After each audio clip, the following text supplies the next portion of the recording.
అయితే 151లో మధ్యలో 5 బెరికేశారు ప్రజలు, 11 ఇచ్చారు. మరి ఇప్పుడు మీ అన్న ప్రతిపక్ష హోదా కావాలి అంటూ స్పీకర్కి లేఖ రాయడం, కోర్టులకు వెళ్ళడం, ఎలా చూస్తారు దీన్ని? యాడ్ నుంచి వస్తుంది సార్ ప్రతిపక్ష హోదా, యాడ్ నుంచి వస్తుంది. మీరు ఇంకొక విషయం గుర్తుపెట్టుకోండి, మీరు ఒకసారి మీరు జర్నలిస్టు, మీరు ఇంకా బాగా మాకన్నా కూడా మీ దగ్గర ఇంకా బాగా ఇన్ఫర్మేషన్ ఉంటుంది. మా యొక్క ఆర్కే రోజా నగిరి శాసనసభ్యురాలు ఇంతకుముందు ట్రాక్టర్ ట్రాలీల మీద డ్యాన్సులు వేసుకునింది, లేదంటే ఇంకోటి సఫాయి వేసుకుంటా ఉంది. ఏదో శ్యాంప్రసాద్ రెడ్డి దయ వల్ల మళ్ళా రొటేషన్ లేక వచ్చింది, అది వేరే విషయం. మాజీ మర్చిపోతున్నారు. మాజీ అదే అంటే మేమేందంటే ఊహించుకుంటామండి, మంత్రి కదా, మా పార్టీ కదా, మా ఊళ్ళు కదా అనే భ్రమలో బతుకుతామయ్యా. నువ్వు భలే చెప్తావే, అవుయా ఓడిపోయింది 40, ఏం బొక్క ఏమైతుంది, పెరుగుతారు ఏమన్నా మీరు పెరిగేది ఏమన్నా ఉంటే పెరిగి చూపించండి అయ్యా.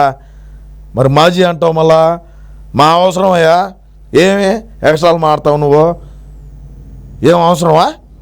నేనేం చెప్తున్నాను ఇప్పుడు నీకు, రోజా ఉండాది గతంలో ఏ విధంగా మాట్లాడింది, ఈరోజు ఎక్కడ ఉండదామే, కట్టు చీర బొట్టు గురించి మాట్లాడినటువంటి వ్యక్తిని ఏ విధంగా ట్రోల్ చేస్తున్నారు సార్ తెలుగుదేశం వాళ్ళు, జనసేన వాళ్ళు, భారతీయ జనతా పార్టీ, ఈ కూటమి ప్రభుత్వం ఏదైతే ఉండదో ఏ విధంగా ట్రోల్ చేస్తున్నారుగా.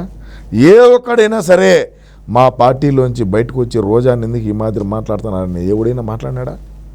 ఒక సీమరాజా తప్ప నేను మాట్లాడినా ఒప్పుకుంటా.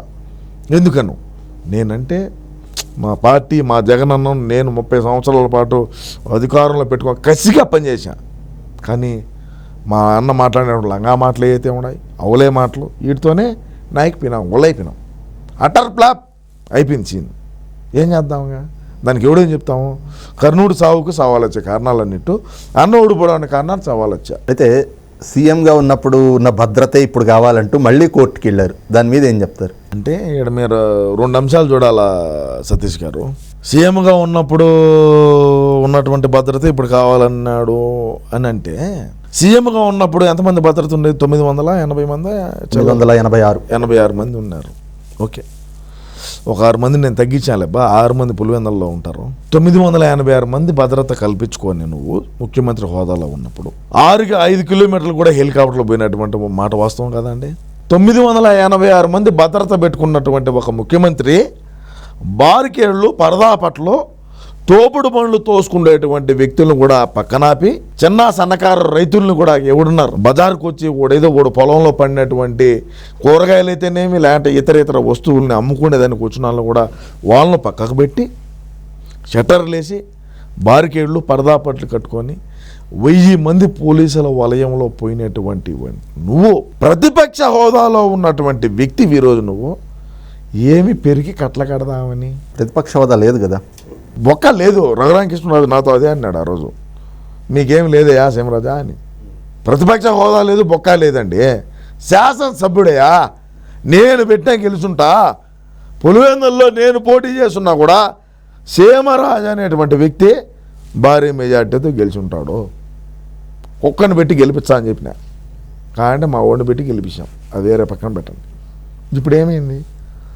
ప్రతిపక్ష హోదా లేదు, నువ్వు ఒక సాధారణమైనటువంటి సాదాసీదా అయినటువంటి శాసనసభ్యుడివి, ఆడికి కూడా మాజీ ముఖ్యమంత్రి హోదాలో నీకు ప్రోటోకాల్ ఉన్నది, జెడ్ ప్లస్ సెక్యూరిటీ ఇచ్చినారు. ఇంకేం కావాలయ్యా? 58 మంది సరిపోరా? 58 సరిపోదా? నువ్వు ఉండేది ఒక లింగానివి, ఈ లింగానికి 55 మంది లింగాలు ఎందుకు? మళ్ళా ఎవడు చంపుతాడయా? ఎవడు ఏం చేస్తాడే? నిన్ను సొంత చెన్నాయని చంపిన నా కొడుకులో మనల్ని ఎవడేం చేస్తాడు? మనల్ని ఏమన్నా చేసి మళ్ళీ తిరగలుగుతాడా? ఏమన్నా అవసరం? అది డెకాయిట్ మాటలొద్దు, అవసరం లేదని నా యొక్క విన్నపం. అదేవిధంగా చూస్తే ఇంకొకటి సతీష్ గారు, నన్ను ఒక జర్నలిస్టు మీరు ఈ విధంగా మాట్లాడుతున్నారు, మీకు థ్రెట్ లేదా అని చెప్పి అడిగినాడు. మరి నాకెంతమంది సెక్యూరిటీ ఇవ్వాలయ్యా? నాకెంతమంది సెక్యూరిటీ ఇవ్వాలయ్యా? పోనీ మీ ప్రభుత్వంలో అయినా ఇచ్చారా మీకు? నాకు అవసరం లేదు కదా, నేను అన్న కోసం నీతిగా, నిజాయితీగా, నిజాలు నిక్కర్సిగా మాట్లాడేటువంటి వ్యక్తి ఎవడంటే సీమరాజా. ఆన్ రికార్డు చెప్తున్నారు, ఛాలెంజ్ చేసుకో, ఎంక్వైరీ చేసుకో. నేను ఎక్కడైనా సరే తప్పు చేసుకున్నా ఉంటే సతీష్ గారు మీరు అడగండి, సీమరాజా గారు మీరు తప్పు చేశారు, దీనికి సమాధానం చెప్పండి అని చెప్పండి. ఇంకొక డిబేట్లో మళ్ళీ నీకు ఇంకొక అవకాశం ఇచ్చా, చాలామంది ఇంకా అడుగుతారు, కానీ నీకు ఒక అవకాశం ఇస్తాం. మళ్ళీ ఇంకోటి చెప్తా, ఎప్పుడైనా సరే ఎక్కడైనా సరే నారా చంద్రబాబు నాయుడు గారు సతీమణి భువనేశ్వరమ్మ బాబు గారిని అక్రమంగా లోపల పెడితే ఆమెకు ఎంతమందిని సెక్యూరిటీ ఇచ్చారుగా? నారా లోకేష్ యువగలం పాదయాత్ర అనేటువంటి దీంతో ప్రజల్లోకి ముందుకు పోతా ఉంటే ఎంతమందిని సెక్యూరిటీ ఇచ్చారయ్యా? ఎంతమందిని ఇచ్చావు? సరైన రూప్ పార్టీలు కూడా ఇవ్వలేదు కదా. ప్రోటోకాల్ లేదు, ఎగ్జంక్షనే లేదయా. డిఎస్పీలు ఇష్టానుసారంగా మాట్లాడినారయా. ఈరోజు వాళ్ళ బిడ్డలు బాధపడతారయా, వాళ్ళ కుటుంబ సభ్యులు బాధపడతారయా. ఎవడైతే డిఎస్పీ ఉన్నాడో వాళ్ళ కుటుంబ సభ్యులు బాధపడతారో, వాళ్ళ బిడ్డలు బాధపడతారు.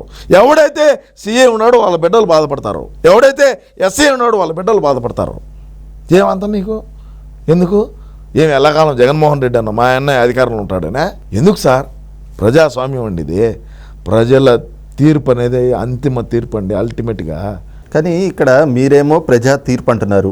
మొన్నటి ఫలితాలు ప్రజా తీర్పు అని మీరైనా నమ్ముతున్నారా? 100% నమ్ముతా సార్. మరి మీ అన్న ఏమిటి ఇదంతా కూడా ఈవీఎంలో జరిగినటువంటి మతలబ్ అని చెప్తారు. మరి నీకు 151 వచ్చినప్పుడా? కాదు సార్, నీకు 151 వచ్చి ప్రజల్లో నమ్మించి బలోపేతం చేసుకొని ఆ లెంగడి చెప్పినాడు, ఈ బోసాడి చెప్పినాడు, ఈ చిన్నబాసా చెప్పినాడు, ఆ అవులేగాడి చెప్పినాడు అని చెప్పి మాట్లాడితే మరి అదేమంటారు సార్? దాన్ని నువ్వు చేసే సంసారం పక్కన ఒకటి చేసే వ్యభిచారం, ఇట్ట అవలే మాటలు సార్. ప్రజల తీర్పు అండి ఇది. ప్రజలు విసిగిపోయినారు. 2019 నుంచి 2024 ఎన్నికల వరకు కూడా ప్రజలు ఏ విధంగా అయితే ఇబ్బందులు పాలైనారు, ఏ విధంగా ఇది చేసినారంటే ఆ మహానుభావుడు తెలియాలి. ఎర్రాటి ఎండల్లో కూడా చొక్కలు చూపినటువంటి ప్రభుత్వం మా యొక్క ప్రభుత్వం. ఇక్కడ ఇంకొక మాట చెప్పండి సార్. అధికారంలోకి అంటే కూటమి ప్రభుత్వం అధికారంలోకి వచ్చిన మొదటి రోజు నుంచి రాష్ట్రపతి పాలన పెట్టాలి అంటారు. కూటమి పార్టీలు అంటే తెలుగుదేశం పార్టీ శ్రేణులు మా వాళ్ళు 36 మందిని చంపేశారు అంటారు. ఆ లిస్ట్ ఇమ్మంటే ఇవ్వరు. పేర్లు చెప్పండి, మాకు తెలియదు ఎంతమంది చంపినారు. అంటే మేమే చంపిన వాళ్ళు అయితే నా దగ్గర లిస్ట్ ఉండాలి. అంటే మా సొంత సెంటర్గానే చంపిన నా కొడకలం కదా. ఎంతమంది దళితులు చచ్చిపోయారయ్యా, ఎంతమంది మైనార్టీలు, ఎంతమంది బీసీలు, ఎంతమంది ఎస్సీలు, ఎంతమంది ఎస్టీలు, ఎంతమంది చచ్చిపోయారు సార్? ఎంతమంది ఆడబిడ్డలు చచ్చిపోయారు?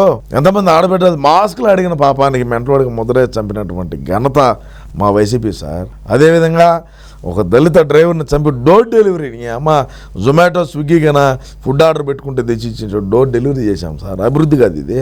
మా ప్రభుత్వం ఆ విధంగా అభివృద్ధి అయిందయ్యా. ఏం చేస్తాం ఇంకా?